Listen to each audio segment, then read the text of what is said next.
আসসালামু আলাইকুম, welcome to my page. চলে আসলাম কনডেন্স মিল্ক তৈরি করতে। প্রত্যেক বাসাতেই এই কনডেন্স মিল্কটা প্রয়োজন, চা খাক বা যারা যে প্রয়োজনে ব্যবহার করে। আমি আবার সেমাই রান্না করতে কনডেন্স মিল্ক ব্যবহার করি, তো দেশি বাংলা সেমাইটা। তো চা বানাইতে কনডেন্স মিল্ক লাগে, অন্যান্য কিছু তো লাগে। তো আমি কনডেন্স মিল্কটা তৈরি করার জন্য 2 কেজি দুধ জাল দিয়ে 1 কেজি করে ফেলছি। এটা আরও কমাই নিব।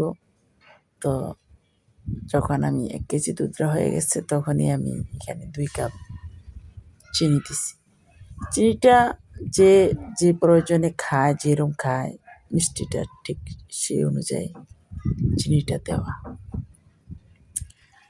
তারপরে যখন চিনি দিয়ে লাড়তে হয়, দুধটা একটু পাতলা হয়ে যায়, বা চিনিটা দেওয়ার পরও দুধের রঙটা, কালারটা আবার অন্য এক রকম হয়ে যায়।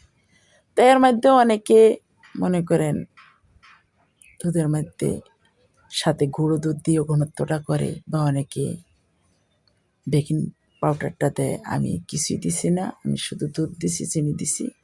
এটা লাড়তে লাড়তে ঘনত্ব করে আনছি, এবং কালারটা প্রায় চেঞ্জ হয়ে আসছে। আমার কালারটা ঠিক হয়ে আসছে এবং দুধটা ঘনত্ব হয়ে আসছে। তো একটা কথা কি, অনবরত দুধটা লাড়তে হয়, নাইলে নিচে লাগার একটা সম্ভাবনা, চান্স থাকে, বা দুধটা লেগে যেতে পারে। সেই জন্য সর্বক্ষণ লাড়তে হয়, বা এটা দেখে রাখতে হয়। তো এটা নাড়তে নাড়তে এক সময় এটা প্রসেস মতন হয়ে যায়। যদি এরকম কারো ভালো লাগে কনডেন্স মিল্ক তৈরি করতে, এভাবে তৈরি করতে পারেন, কইরা বাসায় ব্যবহার করতে পারেন, বা আমার আমার আমার কনডেন্স মিল্ক তৈরি করাটা ফলো করতে পারেন।